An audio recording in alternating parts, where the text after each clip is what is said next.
Welcome to Hey, Great Shot. This is the Great Shot Podcast, a Cracked Racquets and Tennis Channel Podcast Network production. My name is Alex Gruskin. On today's show, we've got another edition of The Deciding Point for all of you listeners, our weekly breakdown of all the action happening across the Division I college tennis world. Of course, on Thursday's shows, we talk about all the Division I men's action. And as I mentioned on Tuesday, very quietly, we are approaching the end of the 2022 regular season college conference tournaments, about to get underway all over the country. But before we get there, we've got one final weekend of action, one final chance for so many of these teams to cement their spot, either as a top 8 seed, top 16 seed, or just more broadly participant in the 2022 NCAA tournament. Of course, we've got another fantastic weekend of results to break down here on today's show. We also, much as we did with the women on Tuesday, want to take stock of where things stand at this point of the year. We're going to do that via a conversation about our top 5 MVP candidates at this point of the season. Now, of course, traditionally, you think MVP, you think best players in the country. If you want to see who the best players are, go check out the ITA rankings. What we wanted to do is talk about the most valuable positions you will find in the various lineups across the country. Of course, at this point of the year, mid-April, we know what most of the lineups will look like. Of course, there will be some May NCAA tournament chicanery, but we wanted to talk about our MVPs to this point of the season. Of course, then we'll get into all the fantastic results. Kentucky makes their move. They sweep home matches against Tennessee and Georgia. Plenty of action on the West Coast for us to sort out. Of course, we've also got some other storylines. Illinois disaster striking, back-to-back losses to Wisconsin and Nebraska. We've got other teams making pushes for the NCAA tournament. SMU, a sleeping giant in Texas. We want to discuss all of that, talk about our rankings, preview the week ahead, and more. Of course, if you are going to cover such a broad span of topics on a show, you better have some help to do it. Thankfully, I do each and every week here. It's the 2 other members of our Cracked Racquets College Tennis Holy Trinity joining me as they always do on this show. And to introduce them, let's start where we always start. You know him as a former 4-star recruit on tennisrecruiting.net, your co-favorite writer for our website, crackedrackets.com. And of course, I'll say a man surprisingly tan. Joining us on tonight's broadcast is our friend Matt the Crack Stachowiak. Matty, have you been hanging out in the sun? Are you holding out on us? Look, man, Raleigh, North Carolina, the weather gets hot here quick. I'm going to need to get out some sunscreen, I think. I think so. I mean, again, this is like Stachowiak takes the second set over Luca Wiedemann levels of red on your face right now. Wait till July, man. I mean, you're not going to recognize me. But no, hey, I need to be spending more time outside anyway, so I think it's a good thing. No, you've got the summer glow. You've got the summer body ready to rock and roll. Hopefully, I'll be able to drag you over to Champaign, but that's a discussion we can have off mic, of course. Also joining us here, a man who never glows. Always radiant, though, nevertheless. Always radiant. He's bunned up as always. You know him as the forefather of the College Tennis Ranks Formula Predictions. Never far from the list at UTR. One of the many dames to root for the Liberty Flames. By the way, they gave him reason to root for the Flames for the first time in a while this weekend. Of course, a post-prime Greg Maddox. It's our friend Chris Halioris. Chris, hey, great shot. Welcome back to the show. How are you feeling today? Feeling good. Hey, actually, not only the weekend, but a 7-0 win today over North Florida for the Flames. That's a big. We said this off mic, or maybe it was on mic. Who knows at this point? Look, the narrative is lining up for a postseason tournament push. They win the conference tournament. They're into the NCAA tournament. Then there's going to be all this buzz around Trevor. Where does he go next? It's all shaping up beautifully, Chris. And that's something we can discuss in the off season. But again, we've got plenty to discuss here on today's show. And the reason we're able to cover it all week in, week out here at Cracked Racquets throughout the college tennis season is because of the support we get from all of you. Again, coaches, players, fans, so many of you have reached out to the countless athletic departments that have sent us gear. We are immensely grateful for that fact. And obviously, we're so grateful to all of you who have embraced our coverage of the college tennis universe. I feel like we have a really fun community of college tennis fans now, all connected from Scotty B all the way through. We appreciate all of you who are joining us live here tonight on YouTube. If you're listening in podcast form, don't miss out on these live shows. Before you know it, they'll be done for the season. You got to see the effects super producer Daniel Westhoff works in, best in the business. So thank you to all of you who are joining us live, and of course to all of you who listen week in, week out. Thank you for your dedication and your commitment to us as well. Of course, a huge thank you to the support we get from our friends at SwingVision and Turna, without whom these podcasts would not be possible. Of course, you all know our friends at SwingVision on the forefront of all innovations happening in terms of artificial intelligence in tennis. It's all on an app. You have it on your phone. You'll be better for it. I promise. Learn more about the SwingVision app by clicking on the link in the description to this podcast. When you inevitably sign up, use our promo code CRACK20. You'll get $20 off plus a 14-day pro trial. Again, a huge shout out to our friends at SwingVision for their support. A huge shout out to our friends at Turna as well. And all of you know Turna for their world famous Turna grip. But of course, they've got so much more as well, whether it be the big hitter Silver 7 Tour, which is their latest and greatest string being offered and test #1 by multiple metrics, multiple reviewers of string. Again, give our friends at Turna a chance, not just for your grips, for everything else. You won't be let down. You can contact them to join the Turna team by emailing sales@uniquesports.com. Of course, again, you mentioned Crack Racket sent you. They'll hook you up with discounted pricing, hook you up with free samples. Contact sales@uniquesports.com to join the Turna family today. With all of that said, let's get into it. And again, we're mixing things up like any good marriage. You got to keep things spicy. We're going to start things off with an MVP conversation. Some of you listeners may know Maddie's a busy man. Not only is he getting tan, he's got a full-time job. He's trying to live a life. So, Maddie, in the end, you're going to be our third-party arbiter. You're going to decide whose top 5 MVP list is better. Now, I asked Chris. I'll go Chris. Yeah. I asked Chris to come up with. See, this is why I knew it wasn't going to work, because there was no way you're going to be like, well, Gruskin wins. That will never happen. No, let's just see. Well, I'll be honest. The other thing is, like, Westhoff wouldn't do it either. So you know who I'm going to trust? The people. The people will know who the people's champion is. Leave comments. Again. Yes, but in the YouTube section, or of course tweet at any of us or at Cracked Rackets. But I want to get to our top 5 lists. I want to start with number 5. Before we do that, Chris, as you put together your list, and there was one rule, and I stole it from John J. Parsons, who, of course, joins me every Tuesday to discuss all the Division I women's action. We said no #1 singles players in the country. And after we get through our top 5 lists, I'll go through we can have a best #1s discussion. We can have an honorable mention discussion as well. But I just want to start philosophy first. When you looked at value, certainly record helps. But are you, value at 2 and 3 is more valuable than 5 and 6? Are you factoring in double success as well? What are you looking at? Yeah. So, no, to me, 2, 3, 4, 5, 6, I don't care. Maybe you could slightly lean, but a point's a point. I don't care whether you get the point at 6 or you get the point at 2. If you theoretically had someone that was a lock, if you had a guy that was undefeated and he went undefeated at 6, he's just as valuable as the guy that went undefeated at 2 for someone else. He never lost a point for you. So I didn't particularly care what position the player played. To be honest, I wanted to take more doubles into account than I did. I just didn't have the time to dig that deeply into the doubles records. I do have one note, at least for one of my guys, that I am counting on you not including, that doubles was also a big part of. But beyond that, yeah, I mean, I think it should for sure count in addition, but I primarily was just looking at how valuable, were the points you were adding to the singles lineup primarily. And I didn't care what position. No, I had 3 categories. It was obviously, again, win-loss record. I think doubles success contributes as well, because some of these players are worth 1.5 points. Like, you feel like you have them in half of the slot, you've got a pretty good shot, particularly with who they're partnered with, to win at least one set there and put yourself in a position to capture that doubles point.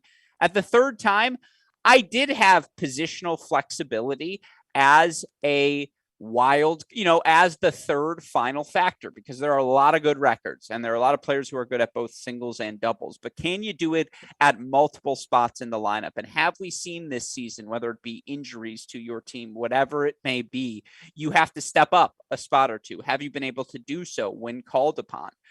I have like 20 names on my list. I think I had 15 honorable mentions. I have a list of the best number ones as well. This was a really difficult exercise. And with all due respect to the women's side, it was just a little bit harder for me on the men's side, because the standouts on the women's side have just stood out more than the standouts, I suppose, on the men's side. And I think there are thin margins, and there have been a couple of lumps that a bunch of people have taken throughout the course of the season. With all of that said, we'll get to the honorable mentions. We'll get to the best number ones. Let's just get into our list, though. And again, Maddie, I apologize. I'm not looping you in here, but you'll get the choices on number 5. Who's winning? Your thoughts. Let's bring those number 5s on the screen now. And Chris, we'll start with your pick. You go Joshua Lapadat of Kentucky. Make the case. I mean, look, this is, first of all, in value to the team. We knew they were 4 deep. And we know that they're questionable at best in doubles, right? So they need another point. They're a top 10 team looking for help. The guy goes, and I'll have to pull it, I think it's 16-2 in singles, if I'm not mistaken. Yeah, 16-2.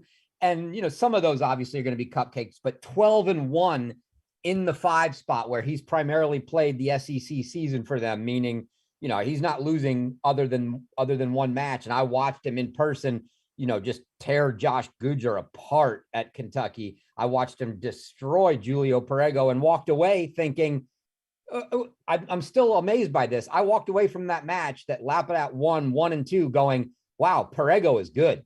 Yeah.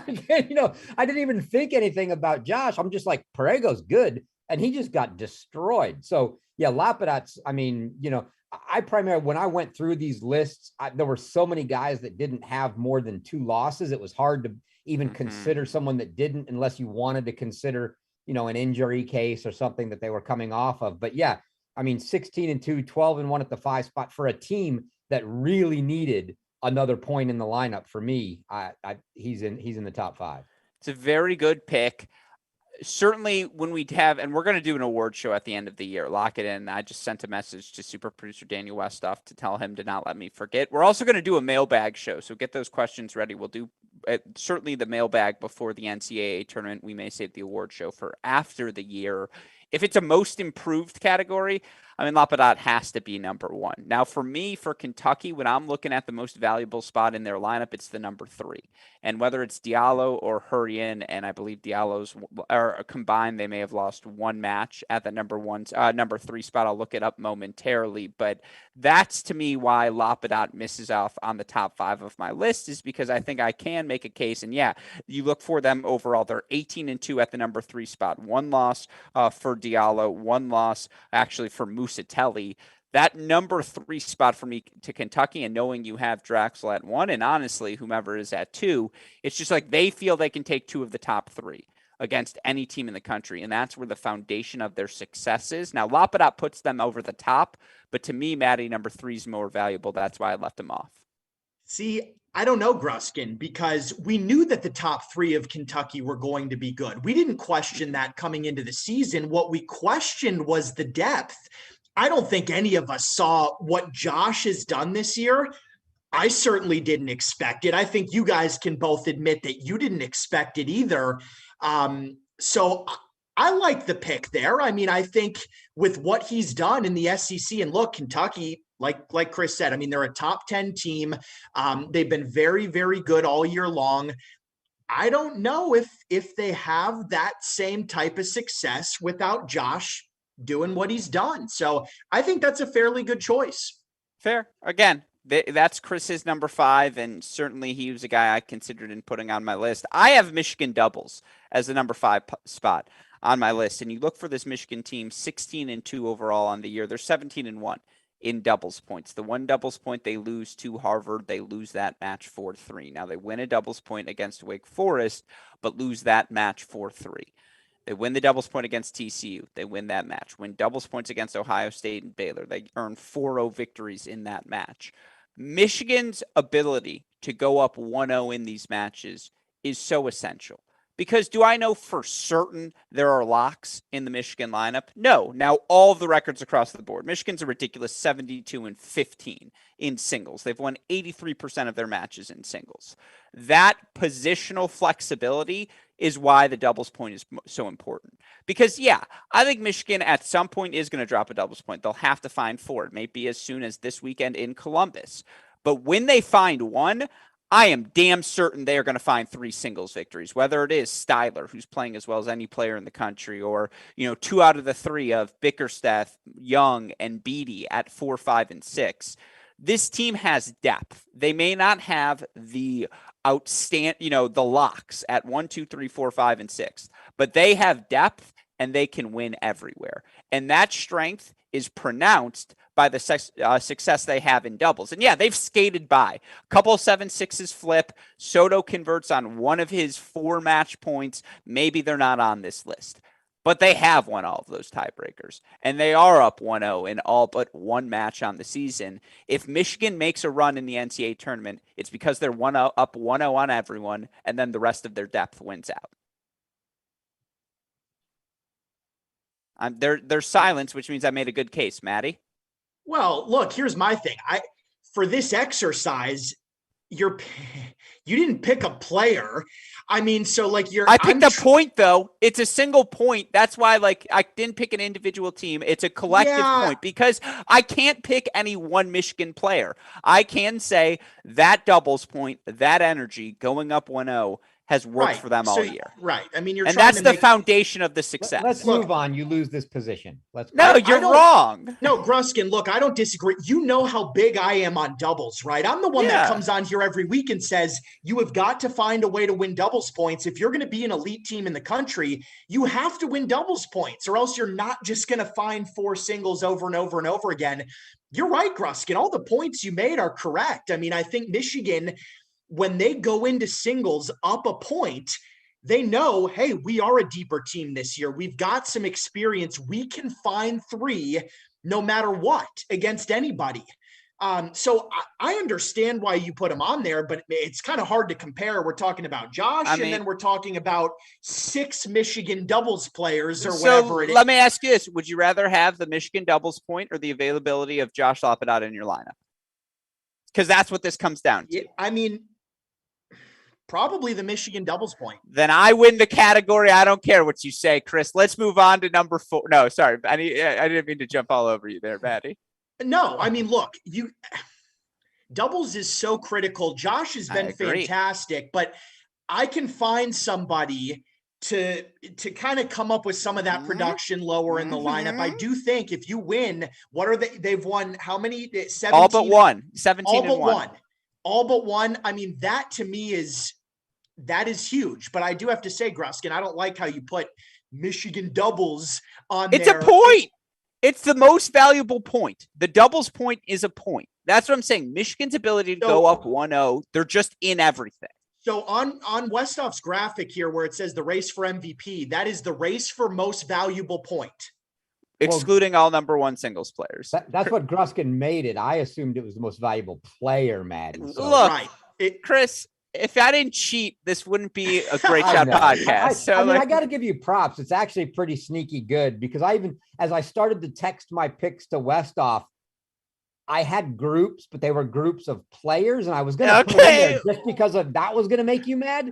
And then I figured, no, I won't do that. I'll put them in my honorable mentions, and we'll come to those later. But I didn't even think about throwing doubles in there. So props to you for doing that. I'm really happy you said that because let's get to number 4 on the list. And number 4 on my list, and we can start right away, is the Ohio State number 2 singles player. Because it doesn't matter if you want to go Kingsley or Vogtsel. Ohio State's 17-1 at the number 2 singles spot. Now, Kingsley's played the majority of the matches at 1, so if you want to include him as your definitive number 1, that's fine. Vogtsel's 15-1 overall in dual matches, 12-0 at the number 2 singles spot. You're also guaranteed to get a good doubles player. Cash and Vogtsel, 13-3 overall. Kingsley and Tracy, 12-1 overall.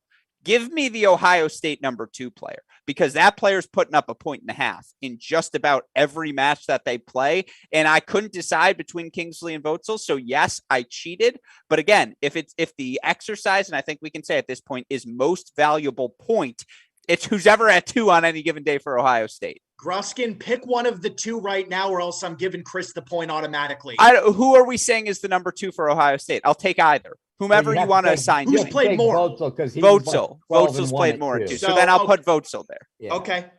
Okay. Chris, by the way, Max Bazing, who you pick for Stanford, and I want to hear your case at 4. He was in my honorable mentions. He has been sneaky excellent. Yeah. So, I mean, look, as I look through, he's 13-1 in dual matches. His only loss to Peter Mack from USC, he also beat him. So he doesn't even have a losing record against anybody on the year. And yes, I know they don't play, you mentioned criteria early on. I didn't get into it. I did try to keep a little bit of strength of schedule, right? If you went, 15-1 against a bunch of cupcakes, then, that doesn't quite count as much.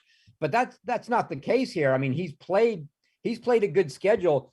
He revenged the loss he had to Mack. He beat Perego. He beat Lambling. You look at his record. He's lost one match. Of all of those wins, only one went 3 sets. Every other match, straight set wins for him, and those are over. Timmy Zeitvogel, who I'll give away, is on my honorable mention list, who's been tremendous this year. He beat him 1-1. So I went Samaria instead of Zeitvogel on the honorable mention. I actually have the combo, so you'll see. Okay, sure. But yeah, he beat Perego, he beat Mack, he beat Colton Smith. I mean, tremendous season for him. To go 13-1. When again, I kind of leaned a little bit to some of these guys where we knew what the rest of the team was. We all knew Axel Geller. We all knew, Alex Rotzert. We knew Arthur Ferry. We didn't know what we were going to get from this freshman coming in 13-1 and do what he's done. Yeah, I mean, that's a big point for them. Maddie, who wins? God, 2-0 Gruskin, put it on the board. I think so. Look, here's the thing, and I was thinking about this earlier, right? Ohio State, when you have Vossel, like a guy like that, you have 2 number 1s. Yeah. You have 2 number 1 players on your team. That is huge. And I thought for sure, I mean, if I had the time and I was going to do this with you guys, I think for sure I would have had Vossel on there because I mean, it's just a no-brainer. Ohio State's been a top 5 team all year. Chris, I like the pick. I mean, Max as a freshman has been unbelievable. In the absence of Tristan Boyer as well, it's worth noted. We talk about positional flexibility. He's playing a spot higher than he probably should have been. Well, yeah, look, we were talking about this before we came on. I can't argue. I told Gruskin beforehand, one, because we said no number 1s. I tried to shy away from guys. Yeah, I cheated for split sure. Time. Well, in addition, I just didn't want to put 2 guys from the same team, and we all know we're going to have the other guy on here. So yeah, which puts me in a bind here because now knowing we both have him, I have to win the next 2 or we're done. Well, this is the fascination is that Ohio State is going to have 2 top 5 MVP candidates. And they're not the favorite to win the NCAA tournament. Like, what are we doing? I think that's something we have to discuss coming off of this. But Manny, I didn't mean to cut you off, and I would just echo your sentiment on Bazing. Yeah, no, Vossel, though, I mean, again, Ohio State, this is a guy that transferred in, right? This is his first year in Columbus. I mean, he's made such a difference for a team that's been in the top 5 all year long. I mean, I have to give the nod there. I would have had him on my list as well. All right, well, then let's move on to number 3s. And look, this is where, this is interesting. I was curious what you were going to pick here. So you go Jeffrey von der Schulenburg, because I think we're going to agree on the top 2. You go Jeffrey von der Schulenburg, University of Virginia at number 3. I go Shinsuke Mitsui, which I'll explain. I have, again, that's more of a subjective than objective take for me at number 3, but I want to hear the von der Schulenburg case for 3 because, to be honest, if I was to take out Michigan doubles, I would have put him at 5. Yeah, I mean, here's the thing. When I started looking in, because I knew we were doing this, I just remembered how at the beginning of the year, how unimpressed I was with kind of the fall and the start to the season that von der Schulenberg had. And as I started looking, I went, and I knew he had been hot lately. I just didn't know that it really had started right from the get-go in the dual match season. He's 16-1 in dual matches. He's lost one match at 4. You know, he's 4-0 at 2, 7-0 at 3, 5-1 at 4. I mean, it's just that's as close to a lock, right? One loss all year in dual matches as you can get to a team where, you know, we know what other talent they had. And again, I kind of like picking the guys. He's playing more 3 and 4 than he did 2, and he's probably kind of settled at 3. But yeah, I like the guys that I'm trying to stay away from the top. So I almost gave him, you know, in my own mind, bonus points for not being the 2 guy on the team. But yeah, there's no way I couldn't put him on the list. 16-1 for a team that's playing in the ACC. Again, this is, you know, an ACC. If you're going to go 16-1 at a spot, if you're in the ACC or the SEC, you're on my list already. I mean, that's a guarantee. My problem is I think he's like 4 matches over 500. I think he's like 12-8 or 11-8 in doubles overall. And you're right. I mean, he's 16-1 in singles. He's won his last 11 decisions. He's playing his best tennis. And we said coming into the season, that 3rd guy for Virginia is going to be inherently valuable because they should be winning so many freaking matches. And again, not to take some victory laps, but you guys mock me a lot. Someone suggested Barbatzer would be playing in the bottom half of the lineup at the start of the season and was routinely mocked by his 2 other members of the college tennis holy trinity. Man, does that guy look smart right now. I'm just saying, that guy, shout out to that guy who also put Shinsuke Mitsui number 3 on his list. And the reason I have Mitsui number 3 on the list, and by the way, I have no disagreements with your von der Schulenberg takes, but what Shinsuke Mitsui has meant to this Tennessee team as a freshman. And to be honest, I almost cheated and just put Adam Walton here because he's the one who really deserves this spot. Just to be at that number 1 spot, be as consistent as he has, for him and Harper to steady the ship. And now they're cruising in doubles as well. They've won something like 8 of their last 9 or 9 of their last 10, something crazy like that. But the lifeblood of this team, through the Monday injuries, through Bicknell being ineligible, through everything they've dealt with Martin Prada, the lifeblood has been freshman Shinsuke Mitsui. And you look for Mitsui overall in dual match play, 18-3. He's played anywhere from 3 to 6 in the singles lineup. He has been asked to step up. He's done it. He's been asked to move down, but be a sure thing. He has been a sure thing. You look for he and Emil Hudd, who 10-7 overall in dual match play. Like, the record does not sound great, but I still feel just as good about that team, who were 2-4 at the number 1 spot, but now down to number 2, where, you know, given the rise of Walton and Harper, there's also the, again, non-quantifiable factor. He is just an energy boost. And when you're at the end of the dynasty run, as they are with Walton and Harper and all of these guys, this is the end of that chapter of Tennessee tennis. You need that lifeblood. You need that shot in the arm to just wake everyone up. That has been the freshman Shinsuke Mitsui. Every team in the country would want them on their roster. Yeah, I mean, I don't disagree. He's been good.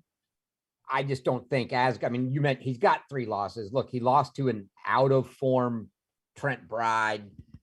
You know, he lost to Story, who's not been the greatest at that spot for them. And then Fernley at the indoors. Yeah. And but on the same hand, one of the most impressive matches I've seen from him all year over Wampy.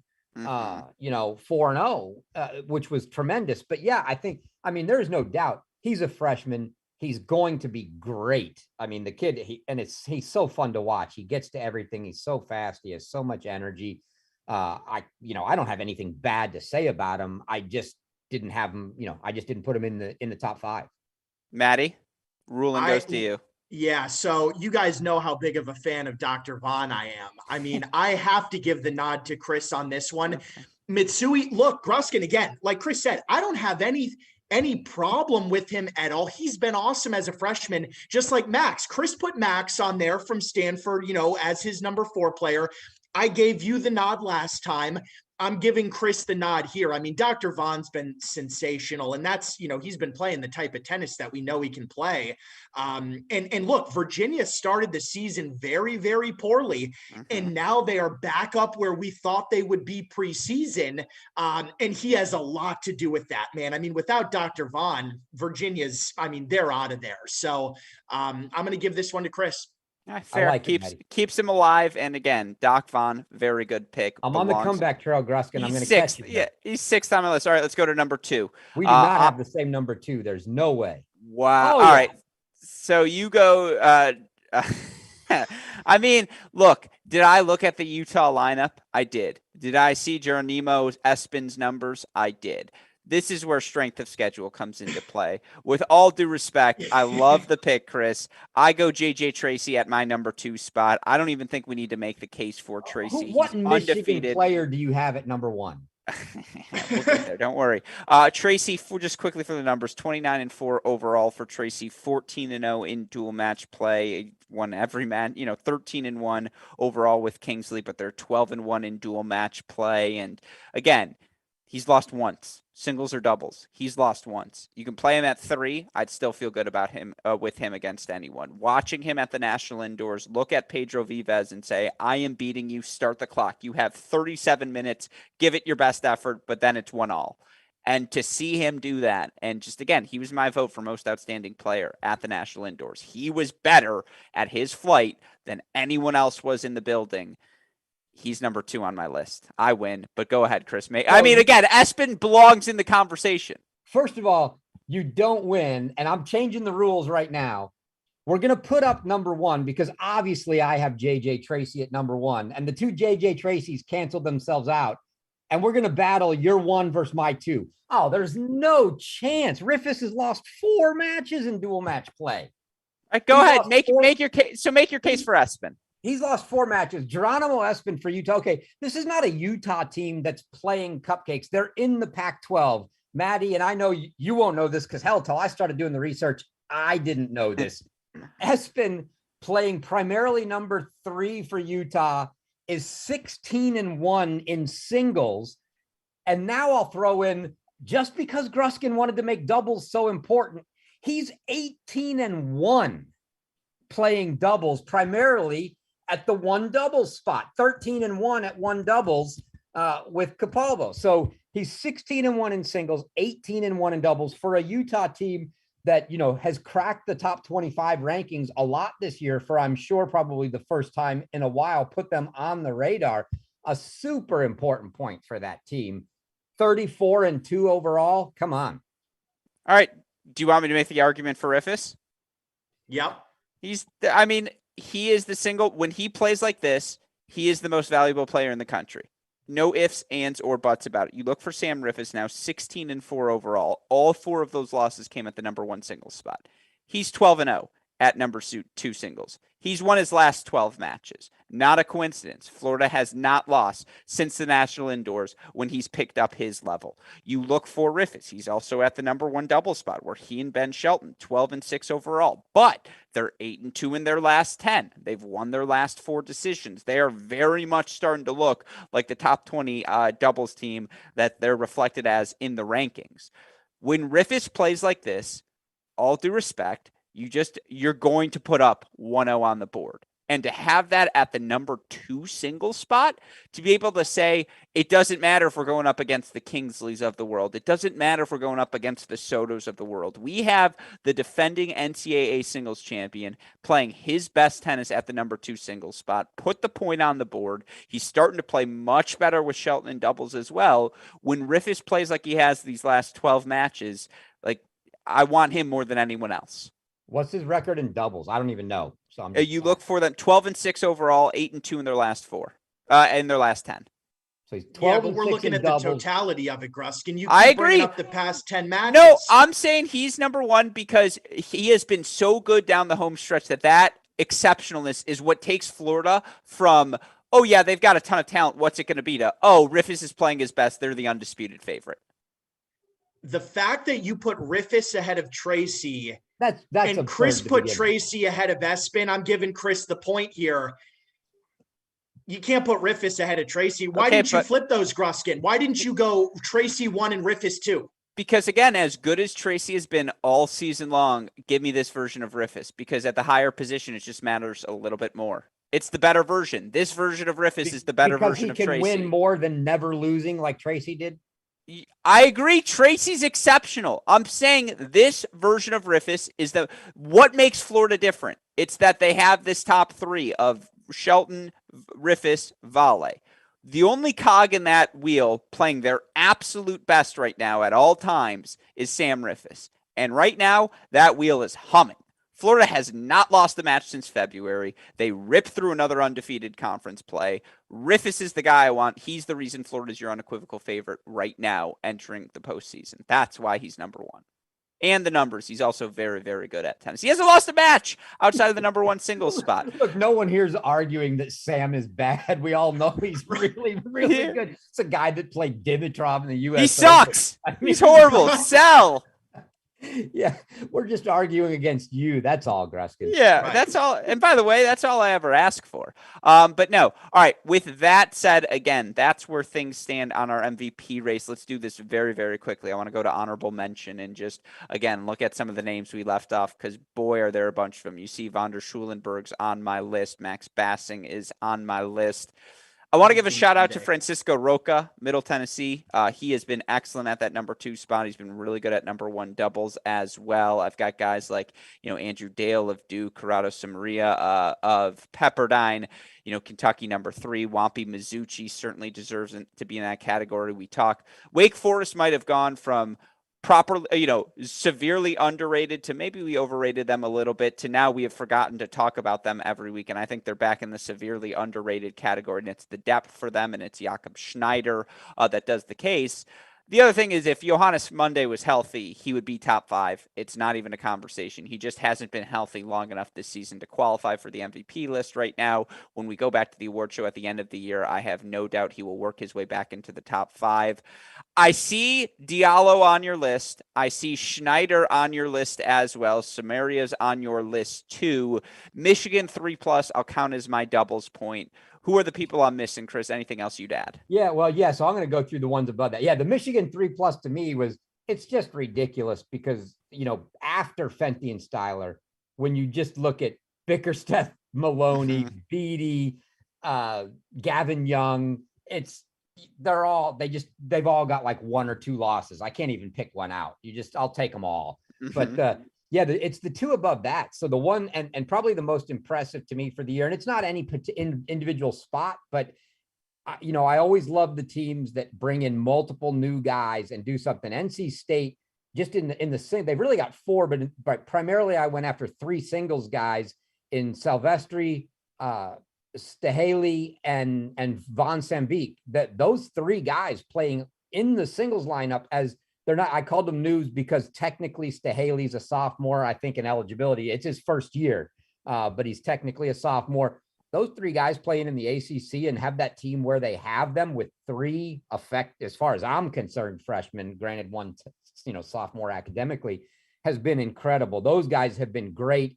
And then at the same time, slightly older because there's only two of them, the Texas A&M pair of Julio Perego and Luke Casper. Again, two freshmen playing in the lineups, and the records for all of those guys has been unbelievable. The combo that I mentioned from NC State, 37-10 in singles.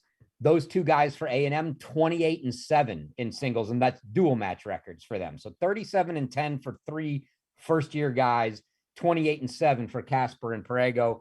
I mean, to me, that was, that's tremendous. Yeah, well said. And quickly, super producer Daniel Westoff, did you make a graphic for best number ones? If you didn't, I can just go through my list. He did not. So the list I have right now, the best number ones.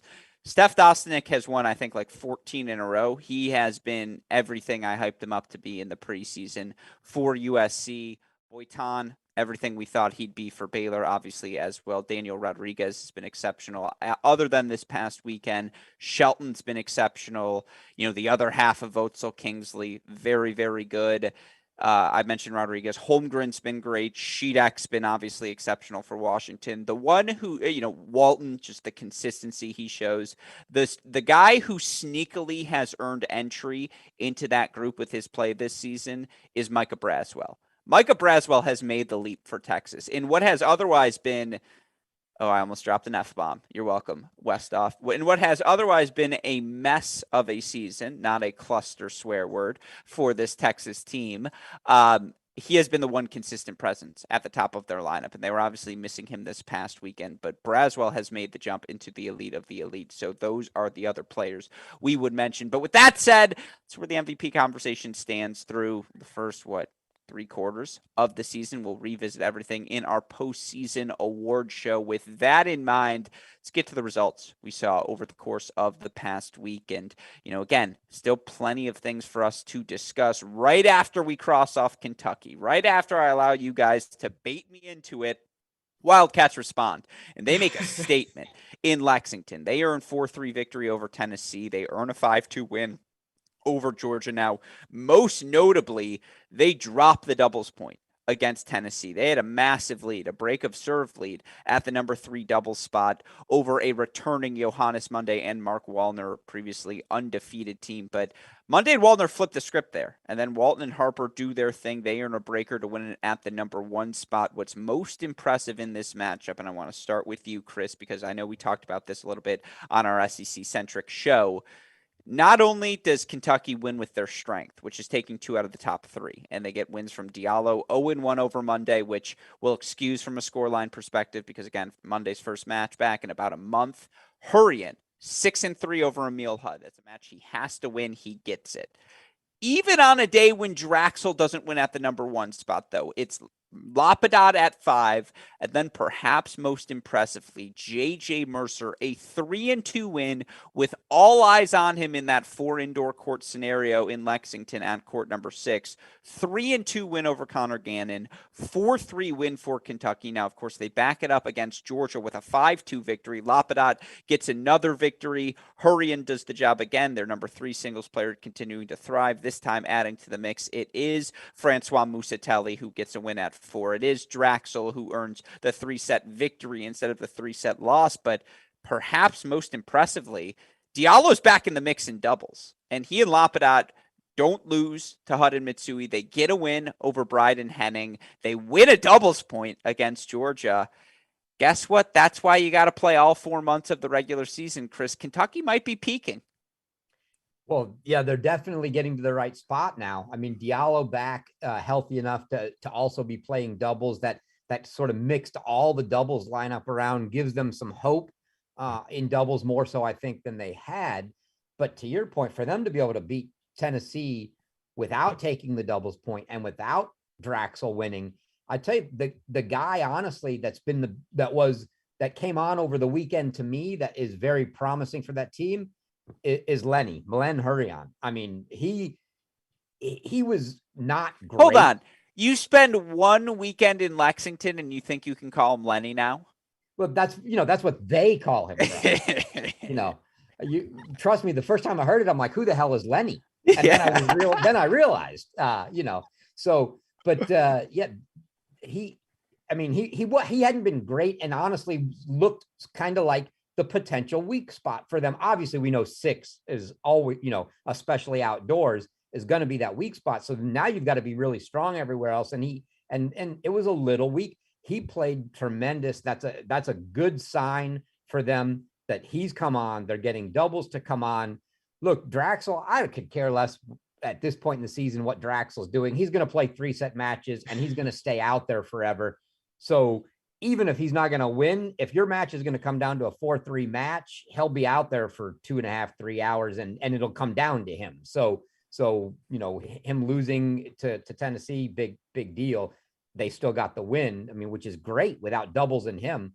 But yeah, these guys they're starting to come on. We still have the same concern, and that is, can they win doubles? But more so, I mean, against the top teams, I'm not sure they can get a point at 6 right now. And it's really tough if you're just going to give one up. Yes, they got it at Tennessee, but it was indoors. And I think that's a great spot for J.J. Mercer. indoors will not be the scene for NCAAs. It will not be the scene for the conference tournament. They've got to find an answer outdoors. But I'm not saying that you have to have that point. I mean, there's 6 other points on the board. They can do it. It's just hard if you say, hey, when we play you top 10 guys, we'll give you 1 and go from there. So here's where I would slightly push back. And you're right. They are 6-11 overall at that number 6 single spot.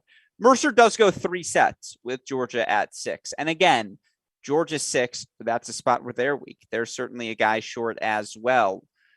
But Mercer's playing better. And certainly a win over Tennessee will help him gain confidence. Now, again, Maddie, we know what we know about this Kentucky team. And certainly with Lapadot solidifying himself 2 more weekends over top 12 teams in Georgia and Tennessee this weekend. I mean, is quarterfinals now the benchmark for this Kentucky team? They make the quarterfinals. It's a successful season. Anything less, you feel like it's a bit of a disappointment? Well, no, because they should make the Sweet 16. Oh, well, if they don't make the Sweet 16, that's definitely a disappointment. But if they run into somebody, sure. And I don't know where they're going to be seated, but in that round of 16 matchup, if they run into somebody and they get clipped there, I mean, I don't know if you can look at it as a terribly disappointing season, but if they do make the quarters, if they're in Champaign, if they're one of the final 8, I mean, to me, that's definitely a success. They have to be happy with that. They're a very good team. We've been saying it all year long. Kentucky, I believe, is such a good team. I just don't know if they can rip off, if they let's say they do make it to Champaign, right? And they're in the quarters. Do you really trust them to rip off 3 matches, their quarters, semis, finals, and win the title? Because I just don't still. I feel like the margins are so slim when it comes to their doubles. And like Chris said, if you're giving away a point at 6, and by that time in the quarters, most of these other teams are probably going to have a better number 6. Let's be honest. I mean, the guys that are left are going to be tougher at that spot. So I think they can make the quarters. I do. Yeah. And I think they should be happy with that. I don't know if they can go further. We said there was a clear-cut top, 7 going into the season. Florida, Ohio State, TCU, Baylor, Tennessee, Virginia, and Texas, all very much in the mix. You want to swap out Texas for Michigan now. I'm not going to stop you. Then there's that next tier, right? Tier 2 of those very frisky. They can find 3 points against anyone. Can they find that 4th point? Kentucky is right at the top of that list. Right at the top of tier 2, and on the right day, they can absolutely beat tier 1 teams. They did to Tennessee, albeit still Johannes Monday working his way back. But, they're right there with Virginia, right there with Florida earlier in the season as well. And they got a lot of these matches at home, which helps. But that also means this team has confidence. They can go to a neutral site or on the road and not be afraid to say, hey, we were 3 points away here from beating just about all of these teams. I agree. Round of 16, you held seed. Quarterfinals, the year's an unequivocal success because now you have sniff. Now you are one of those teams that break into that upper echelon. And so it's a really good win for them. Chris, I'm going to ask you to bring up the SEC standings if you can, because right now you look for Kentucky. They're number 10 in the current rankings, 10 in the projected rankings as well. Certainly, for this Kentucky team, they've got the SEC tournament. And the question is, are you a 5 seed, a 4 seed, a 3, a 2, or a 1? If you're a 4 seed, you get a look at a Georgia or a South Carolina and a Florida, and then potentially, again, a third team of that top 5 mix. If you're the 5 or 4 seed, you get potentially 3 looks at top 12 teams. Now, you win all those matches, you're going to be a top 8 seed. What does Kentucky need to do to make it happen? Yeah, so the likely scenario, there's a weekend left of SEC, and obviously they're so tightly packed, anything could happen. But the likely scenario is they're the 3 seed. As long as South Carolina holds serve against A&M at home, they end up 2, which isn't a guarantee, but it's likely. Correct. And then Kentucky's on the road, but they've got LSU and Mississippi State, 2 matches they should win, right? So if they hold serve, South Carolina holds serve, they both end up 11 or 10-2.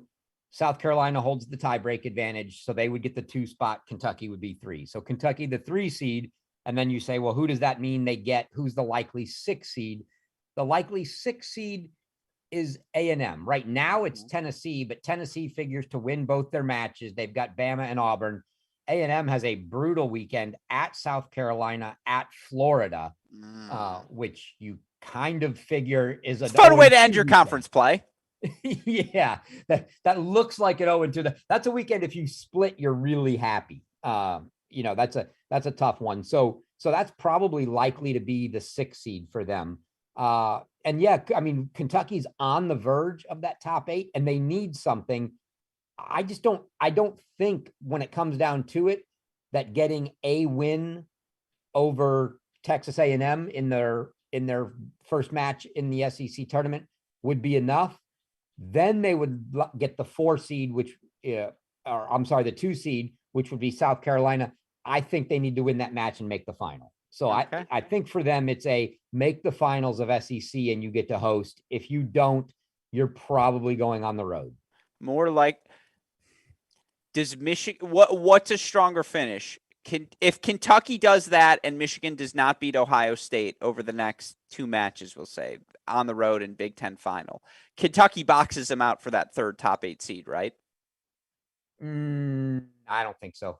Well, that's the race, right? Because right now it's Michigan 7, Wake Forest 8, South Carolina 9, Kentucky 10. So Michigan, Wake Forest, and that 3rd SEC team. That's a race. Yeah, I mean, that's going to be fun. Losing a match for Michigan to lose a match to Ohio State barely, I mean, that barely does anything to them. It doesn't drop them to where Kentucky's at. It would be so great if Wake Forest now has to go on the road to Michigan for the round of 16. A little poetry to get there a little rematch from after Michigan's had to go to Wake Forest that year. We had to go there 2017, and we played them really tough in 2017. But that's a story for another time. Anyways, Kentucky makes their move. Massive weekend of results, and obviously you keep all eyes on the SEC. And by the way, we'll have a bunch of those matches Friday for you on our Cracked Racquets Cross Court Cast. But with that in mind, let's move out west.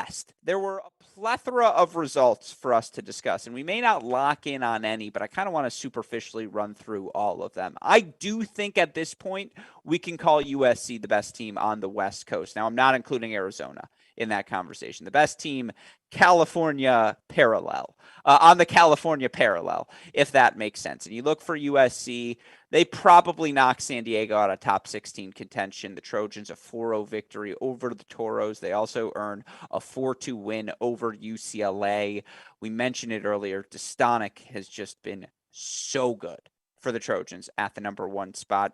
Again, definitively a top 5 player on the season. The freshmen are getting better as well. Bradley Fry seems to have found his footing. Maddie, where are you at with this Trojan team? We said it was going to be a slow burn with them. They were very young. Things are starting to burn, though. Yeah, they are. I mean, look, I still don't think they're a major threat, just still a little bit too young. And, this isn't going to be their year to really make a Final Four type of a run, or, it's going to be tough, I think, for them to even reach the quarterfinals. I think this is a team that, is probably going to finish in the round of 16. But, some of these results, I mean, them beating San Diego and UCLA, and then we've got Stanford over Washington and Oregon.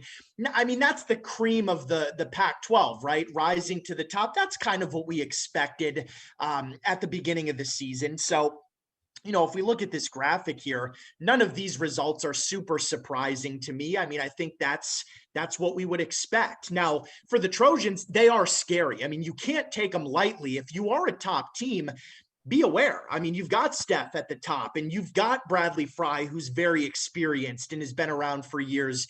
They're dangerous. But again, I don't think they have the goods to make a super deep run this year. Mm-hmm. No, I want to follow up on that, but Nate Campbell in the chat missed this. He says, best seed Ohio State can get in the tournament if they win out. Ohio State's going to be a top 8 seed, Nate. You have nothing to worry about. They were just simply put too good in the months of January and February.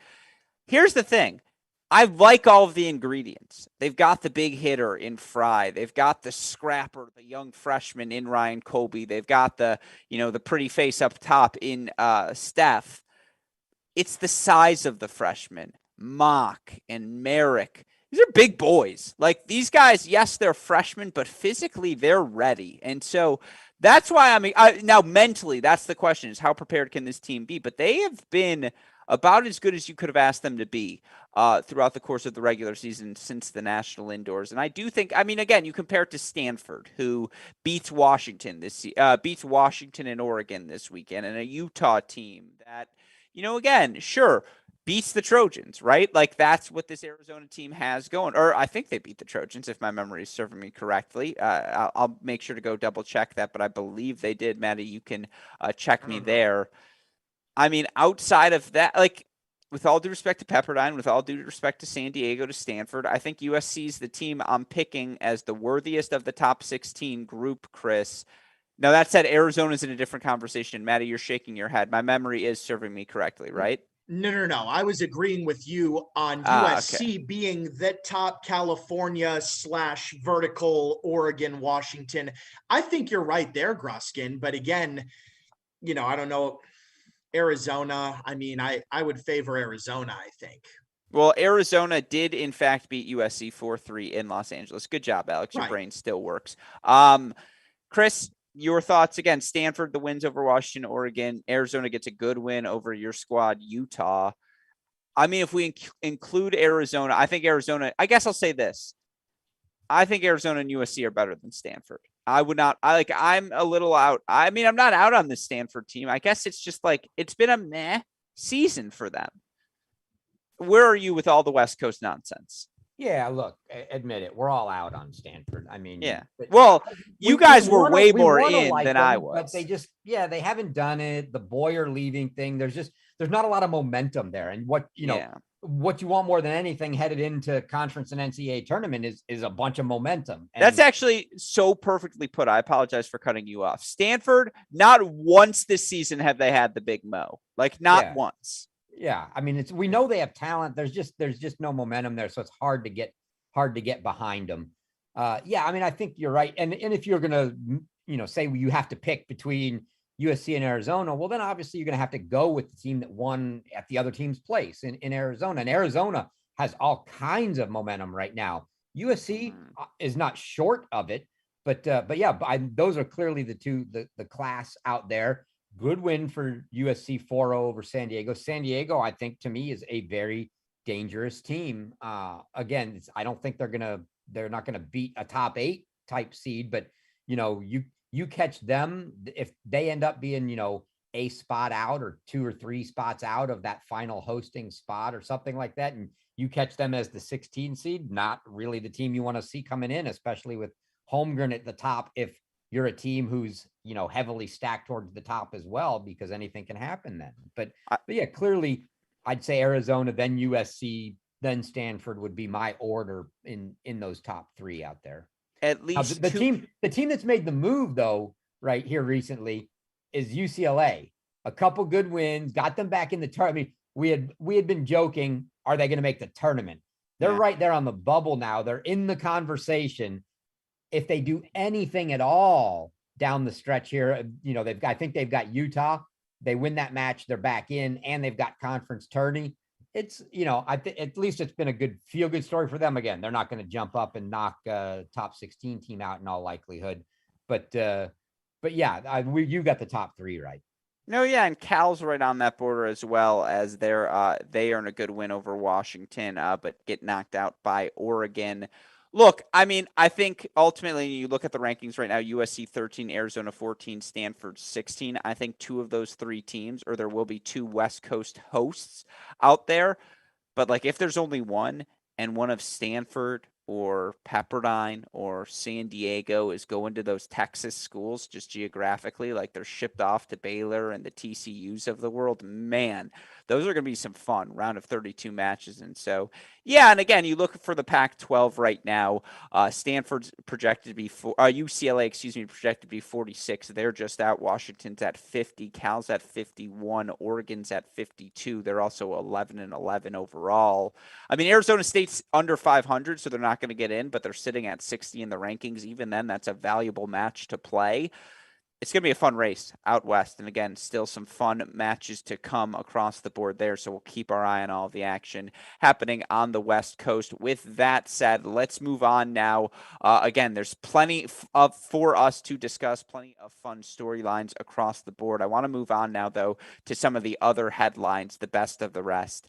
We can run through these fairly quickly. Disaster strikes for Illinois. There's no ifs, ands, or buts about it. 4-3 loss to Wisconsin, 4-2 loss to Nebraska. Now they play Northwestern this weekend, but that was the buzzkill, the pop in the balloon. You go on the road.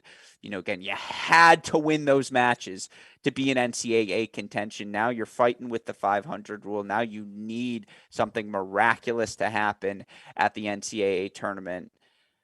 I mean, Maddie, it's just like after everything breaks right, everything broke wrong for the Illini this year. Well, yeah, the whole year. I don't know why we're putting up disaster strikes now. It's April 14th. I mean, disaster's been striking this whole year. I don't know why we're just talking about this now. Because nailing the coffin's too mean to put on the board. That's what I wanted to say, Maddie. It's when did it strike? That struck a long time ago. Right. I mean, that's what I'm saying. To me, it's not a surprise. They lose to who? Wisconsin and Nebraska. So what? I'm not that surprised. I mean, the way that. Can I just say Sean Mamie has had himself a hell of a year at Nebraska. It has been a really good year for Nebraska. Mm-hmm. Yeah, and that's why I'm not that shocked by these results at all. I mean, you look at Illinois' season, this is just a microcosm of their season. Bye-bye. I mean, have a nice summer. Sure. I'd also say this. Danny's had a really good year at Wisconsin as well. That team might finish, again, 4th in the Big Ten. And that's success. That's a step forward. Usually 4th in the Big Ten, good enough to get you in the NCAA tournament. Maybe not this year, but that's a conversation for a different podcast, our Big Ten-centric show, which will be out tomorrow morning as I'm recording it later tonight with John Parsons. So that's Friday morning. You'll be able to find it on the Great Shot podcast feed. Non-Power 5 Florida teams all staying in the hunt. Chris, I'm just going to give you the floor here. USF, 7 over Wichita, 4-3 over Tulsa. FAU gets wins over Louisiana and Tulane, fall to South Alabama. UCF wins over Tulsa 4-1, lost to Memphis 4-2. Power rank those three to me. Who's getting in? Who's getting left out? Well, the problem with UCF is they're like 5 matches under 500. Yeah. I don't. Yeah. And given what happened with Tennessee State years ago, you're no longer allowed to play 6 matches in a day to get in. So or whoever, I think that was them, but on the women's side. But yeah, I don't know. I haven't looked that closely to see if they've added anything, if they have dates, if they can, depending on how many matches left, can they make enough double headers? But at 5 under, UCF, they will get in if they can get to 500. But I think that probably means like they got to win conference tournament just to get enough wins to be 500. So they may need to win conference tournament just to get in the tournament regardless. They and USF and power rank them. Boy, I watched, that was a great match. USF FAU. I watched the end of that match. The South Carolina transfer for USF, Bruno, lefty, playing it. I think it was at 5 singles, playing an FAU kid that was cramping like you would not believe. And usually that spells the end. I forgive whatever your name is. I don't remember his name. I don't know who he was. I watched the match. Unbelievable fight. The kid came back from not being able to move to win a tiebreak and win the match for FAU. I still think probably at the way they're coming on, UCF might be the best of that bunch coming on here at the end of the season if they can manage to get themselves in the tournament somehow. But I think it actually looks good at this point for all 3 of those schools to make it in. UCF obviously is just solely dependent on record right now, because if they got the record there, they're going to win the matches to move up even more in the rankings. So they're in. So for them, it's just find a way to get to 500. Mm-hmm. And if you don't, you're out. All right, there we go. Well, with that in mind, let's move on. Someone who earned a much-needed victory, the Arkansas Razorbacks. 44 in the current rankings, 48 in the projected after they earn a 4-3 victory over Mississippi State. I mean, I apologize, Maddie. We got to go back to Chris. How you feeling? Ooh, that was brutal. And we talked about this on the SEC show. Hey, there are good things and bad things to having a small roster. When you only have 7 scholarship players and 2 of them are out, it's not a good thing. And that's what happened to Mississippi State at Arkansas. And, you hope it doesn't come down to that. But indeed it did. It was a 4-3 match. That's the way it rolls. But for Arkansas, that's exactly what they needed. Arkansas is freaking good. All right, Yeah, we have given Andy Jackson plenty of grief over the years on this show, and as our, well, you can go lose at Arkansas, that's your bad weekend. It's not a bad weekend. I apologize for cutting you off, but Recco, Rousset, Buchan, Manuel, all these guys can freaking play. Yeah, I had Manuel on my honorable mention deservedly list. so. 5 singles. He's been great. We know Buchan's record's not been great, but look, this is a guy that's playing 6 that last year beat Wiedemann and Schachter. Yeah. I mean, come on. The kid can play. So yeah, they're a good team. The problem that Arkansas has got staring them in the face is right now, temporarily that win had gotten them in. They're back on the outside looking in again. But the good news for Arkansas, granted their road matches doesn't make it easy, but Ole Miss and LSU, winnable matches this weekend and both worth points. I mean, those teams are, top 50-ish type teams. Ole Miss is, LSU, I don't know where they are exactly, but they're 41 right in the current rankings. Yeah, so they're both going to be points that would be valuable to Arkansas. A split might even be good enough. If they can avoid going 0-2, they go 2-0, they're in. I mean, and you still have conference tournament left. But yeah, they've got they get one good win, they're back in the tournament again. Dalton, don't fire somebody else off the bubble. Dalton, don't fire me. Maddie, Arkansas plays Northwestern right now. Who wins? Arkansas plays Northwest. Oh man, I think it's a good match, but I probably lean Northwestern just a little bit. I mean, the graphic says Arkansas makes its case. They're going to make their case. They haven't made their case yet. They have the chance now to make their case. I think now's the chance to cement the case. I think they opened the case, and now it's time to cement it. We'll see. I mean, I think they have to do a little bit more. Let's see what they do this weekend. Let's see what they do at the SEC tournament. If they're as good as you guys are saying they are, they'll get in. Okay. So let's see. No harm, no foul. I agree with you. Well, let's talk about 2 teams who have struggled of late. Miami, Oklahoma. Each has lost 6 of their last 8. Miami loses to Virginia Tech 4-3 this weekend. I mean, I said it first week of the year, Virginia Tech's the team no one's talking about. Extraordinarily talented, so good. I mean, played Michigan as tough as anyone this year.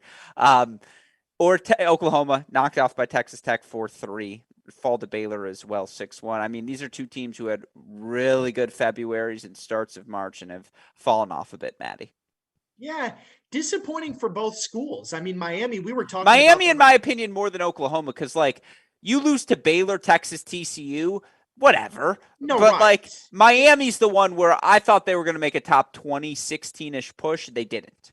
Yeah, I would agree with that. I mean, but Oklahoma has a very good team. I mean, you look at them and go, man, I mean, they should be doing better, but they play in the Big 12. It's always tough for them, with those teams that you mentioned, Gruskin. But I agree, Miami, I was excited about Miami. I mean, just a couple months ago, I mean, even maybe less than 2 months ago, we were talking about Miami like, man, in the ACC, can they finish 3rd? Can they finish 4, top 4 in the ACC?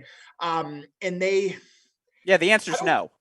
The answer is absolutely not. They certainly can't, but it is disappointing because they started off really well in the first month or 2 of the season, and they couldn't sustain that type of success. The ACC is the SEC with a worse press advisor, with a worse press secretary. If they again, the ACC's got extraordinary depth, and so.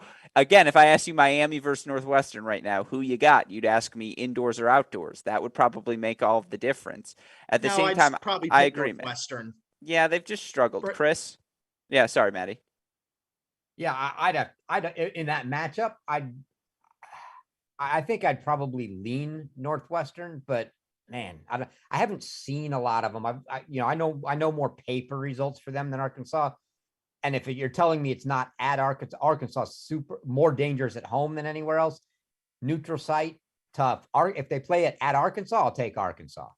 Sure. All right. Fair. All right. I want to do 3 consecutively here. Middle Tennessee doing all it can. 4-0 victory over Memphis. You also had Harvard locking up the Ivy League. 4-1 victory over Columbia. Yeah, you can tell me that's one of my bad takes on the year. I acknowledge it.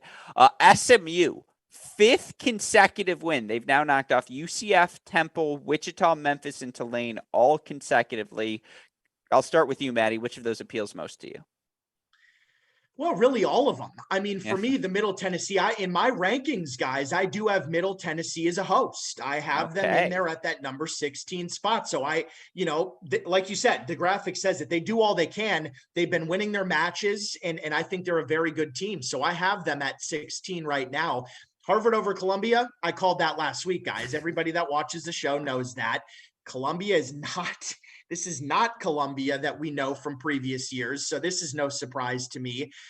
In SMU, we've been talking about SMU all year, really, how good that they've become, this season. They've taken a major step forward, a couple of transfers coming in there, guys really stepping up and playing well. So again, for me, none of those three results are really all that surprising, because those Middle Tennessee, Harvard, SMU, all very good teams. I'm not shocked by it. SMU is very good. And again, it's a new formation of teams. It's not a super team. It's like, I'm trying to think of the NBA equivalent where a bunch of free agents came together, and it's like they finished fifth in the East. Like the Lakers who didn't make the playoffs? No, that's not what SMU is. And that's probably the extent of your basketball knowledge right there, Chris. They're like the Chicago Bulls. I figured where it's Gruskin like, was giving Grant the old backhanded, I think in this comparison, DeMar DeRozan is Adam Neff. And it's like they're the Bulls, where, again, are they going to get to the Sweet 16? I don't think so. Are the Bulls going to get to the second round? I don't think so. At the same time, did the Bulls have a building season? Absolutely. Has SMU had a building season? Without question. They're not the Nets. Westoff, who chimes in, God, I'm so happy. Super producer Daniel Westoff, who's probably like, basketball? He's like, let's go.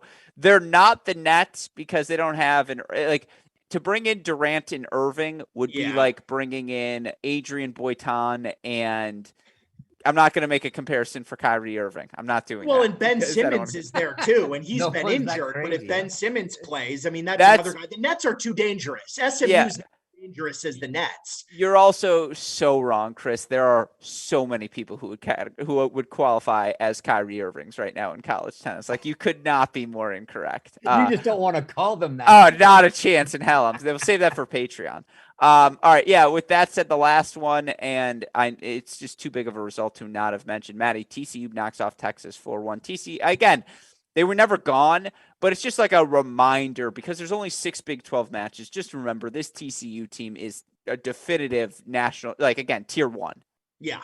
Oh, yeah, 100%. I'm not surprised by this result. I mean, I think I called it last week. We talked about it. Hey, that match was in Fort Worth, I believe. So, yes. They were at Which home. is also, I believe, the site of the Big 12 tournament. It is. It is there. So, yeah, the Frogs, I mean, I think the Frogs are right where they want to be. Coach Roditi's got to be pretty happy. Go Frogs. Yeah. Cut that clip, Coach Roditi, and just play it on repeat. Actually, Westoff, make a mark there so we can send that to the TCU Athletic. No, I want to see the GIF of you doing that the next time they win a match. I want just the screen up on your face, Go Frogs from Matt Stachowiak, because, God, would that be beautiful. All right. With that said, let's move over to our rankings, because, again, how do the week's results create any movement, any change?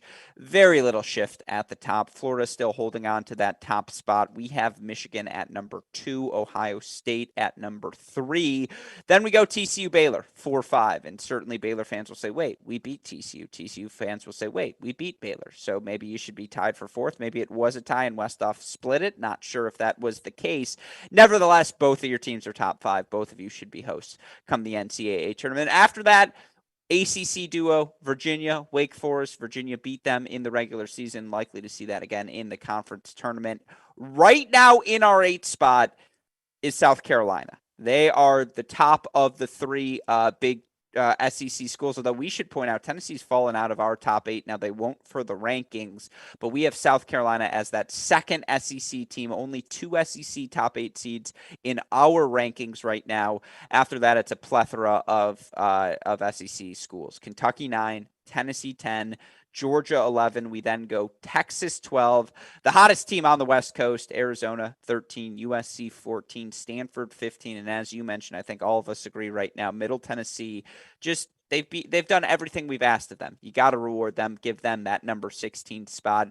I'll start with you, Maddie. Directionally, individually, any significant qualms with this list?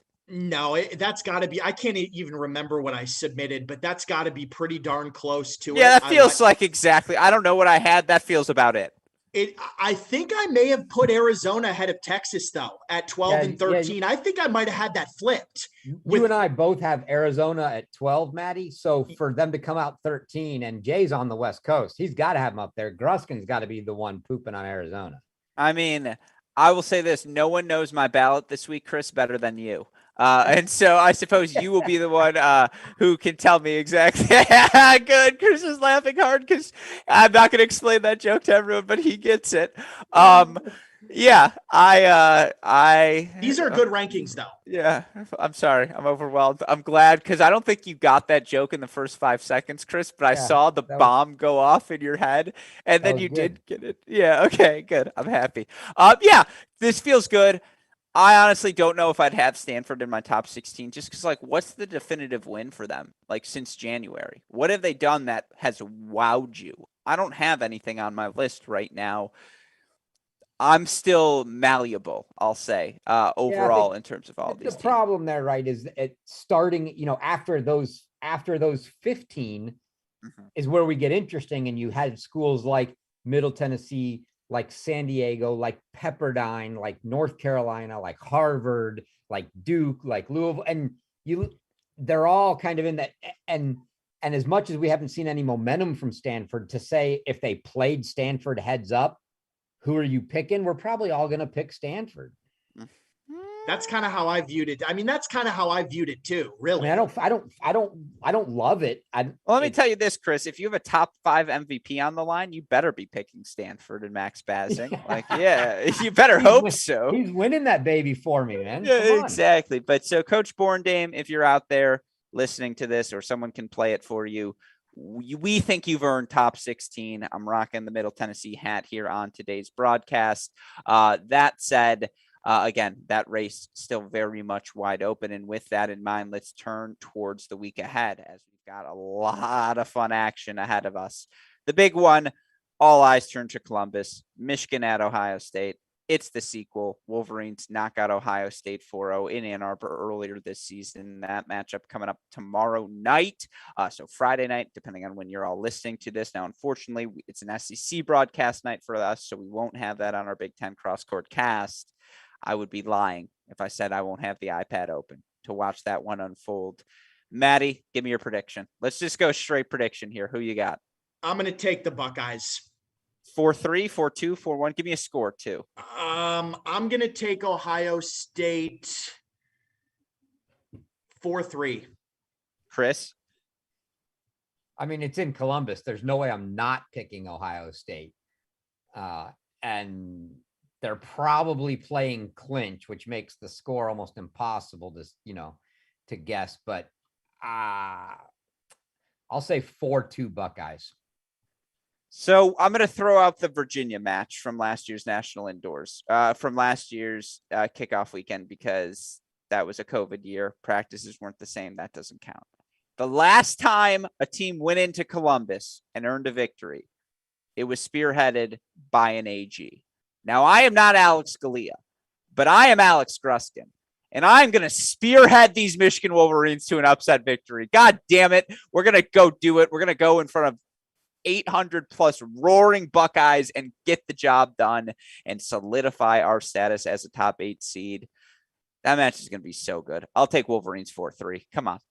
Let's rock. I go 4-1 now just because of that. 4-3 doubles, Beatty, Styler, and Young. And Gavin Young is going to get the clinch. What spot Styler over? Styler's playing. It doesn't matter. He's so good right now. I saw him, and I'm telling you guys, he's just back. Styler's back. He's healthy. He's fit. He's back. Yeah, here's the question. Like, we know Ohio State's going to be ridiculous at 2, whatever they put there. So does Steiny just go heads up and go, I'm putting my hottest and your best head to head at 2? Or does he say, no, I'll take the point and put it Styler at 1? And then you're probably you're probably not getting 2. See, I think he goes tie. He goes tie. Do whatever you want. We feel good about Andre Styler against either of your guys. He already beat Cannon in Ann Arbor. Knowing Ty the way I do, he'll try to switch the matchups and say, you flip, and Steiny will say, let's roll.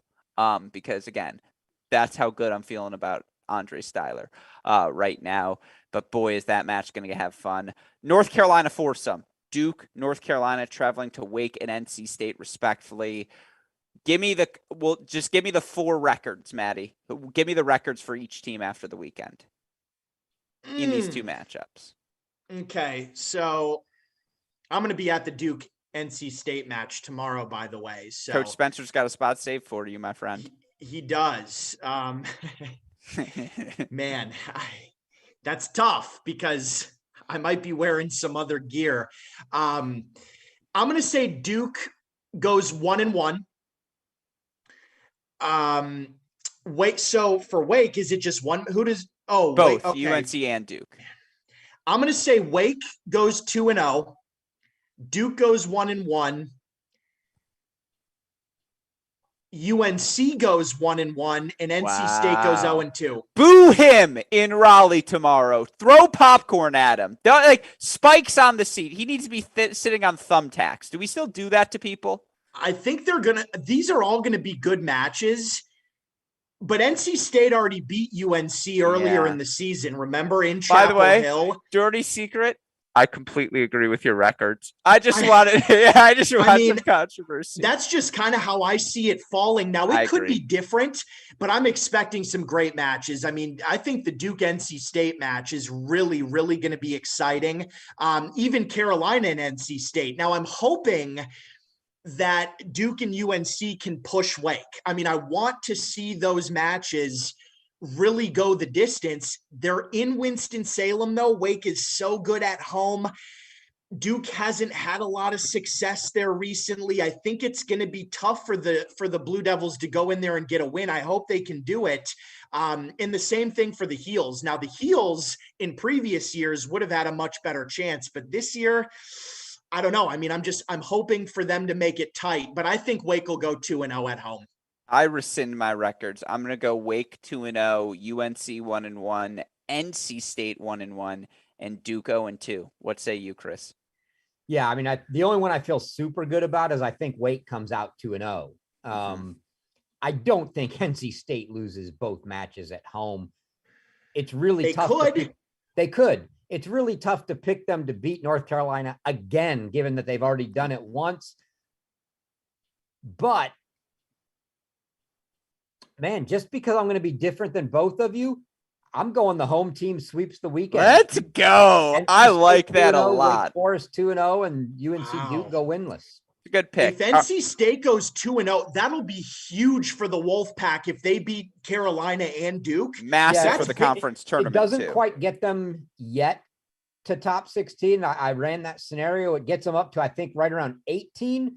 But it puts them in the striking distance of now another win in the conference tournament, and they could be looking at a top 16. Yeah, I mean, this is a big weekend for NC State. That's their only chance for hosting is they have to sweep this weekend if they want to have a shot at hosting. I mean, that barring beating Wake or Virginia in the conference tournament. Right. I just think the margins are going to be so slim in those matches. The Duke at NC State and Carolina at NC State. I mean, this thing could come down to just a couple of points. I think both of those matches could be super, super tight. I'm happy that I'll be there tomorrow for sure. Yeah. And then again, we move to other conferences, final SEC regular season weekend. As we mentioned earlier, Texas A&M, that brutal South Carolina, Florida trip. I still don't know what to think of the Auburn men. They're very good. How good is very good? That's something I don't know. They've got huge opportunities. If they can go 1-1 at Georgia, at Tennessee, I don't think they will. But again, I could see Auburn knocking off Tennessee depending on the health of Johannes Monday. I could also see them honestly knocking off Georgia. I think Auburn's the deeper of the two teams, and I like their doubles better. So I think Auburn goes 1-1 on the weekend. We already talked about Arkansas at Ole Miss. The fascinating one to me that I want to hear from you guys on, I mean, you can talk about all of them, of course, but Vandy at Mississippi State at Ole Miss. Their livelihood is on the line. And you look for this Vanderbilt team who right now 43 in the projected rankings, 14-9 overall, 50 in the current rankings. They've played everyone so close this year. It would be heartbreak if they don't end up in the NCAA tournament. Maddie, I'll start with you. Your thoughts on this SEC regular season weekend?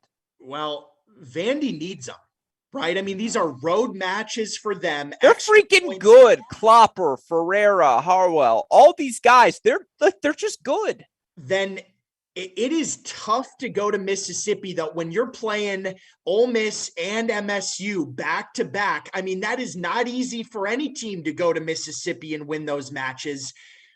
They have to find a way to do it, though. I mean, they have to get those wins, I think. I just don't know if they're able to do it. I don't know if Vandy's going to go 2-0. I think probably more likely it's more like 1-1. Chris?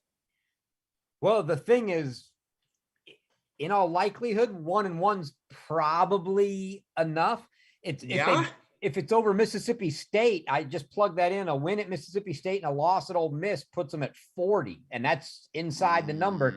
Now, then you still have conference tournaments to go, but I think for them, I mean, well, obviously the goal's 2-0, but honestly, you're not terribly dissatisfied if you come out 1-1. 0-2 and your season's probably over. Then you basically say we have to have a couple good wins in the SEC tourney. 1-1, and you're either inside the cut line or right on it, to the point where you could still get there without having to, knock off a top 5 team in the SEC tourney. So they're still alive. It's tough. I think Mississippi State's back at full strength.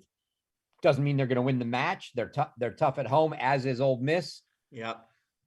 But I'm with you, Gruskin. I mean, gosh, Vandy's 2-8, and they're the best 2-8 SEC ever team you've seen.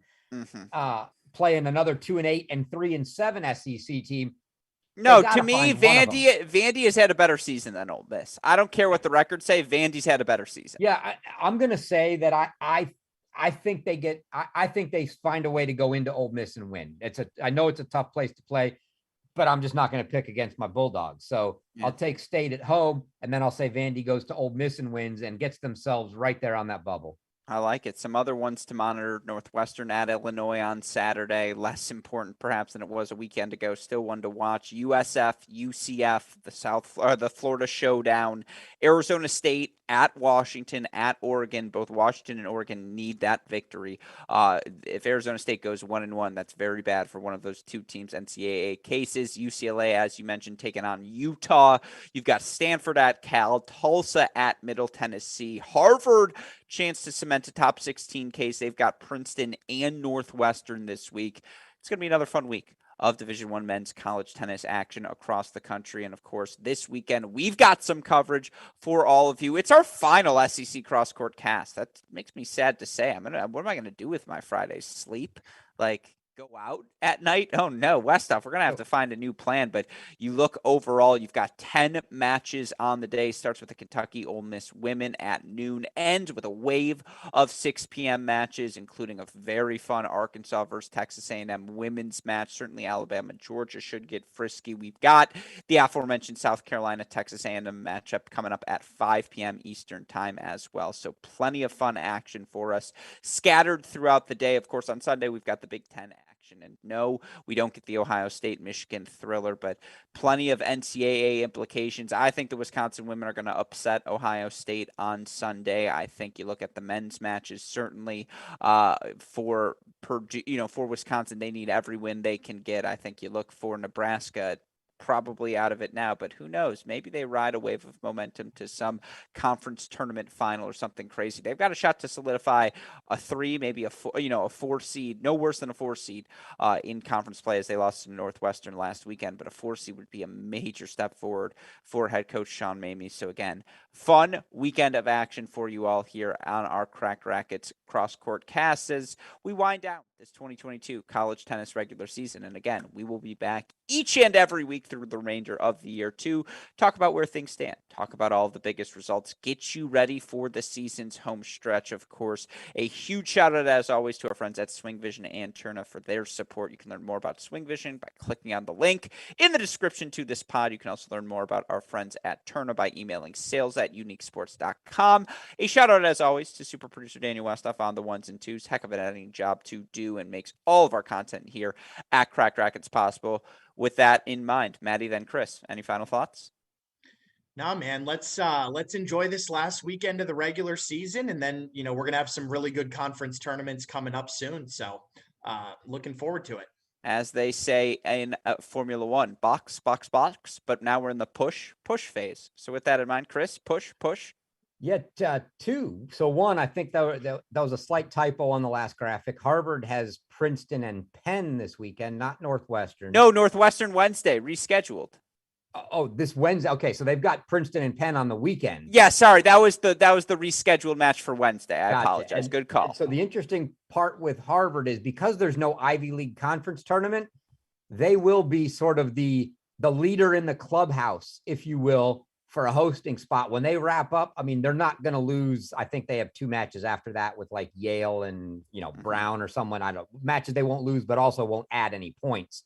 Whatever their point total is at that point, that's it. And if you're shooting for a top 16, you're looking at them going, well, can we get around them? Because they're not that's a number. So that's interesting. The other interesting one I'll bring up is, I get inquiries from coaches at this time of year every year. Hey, we're a bubble team. What can we do? Well, one of those matches has been added to the schedule coming up. Charlotte, who is a bubble team, is going to go to Stillwater and play Oklahoma State. So both of those teams looking, just on the outside looking in right now, someone with a chance to get a good win and make their case for the tournament. That is fascinating. That is good stuff. And again, we're going to see more of those pop out, I think, over the course of the next few months as all of these teams try to make that final push.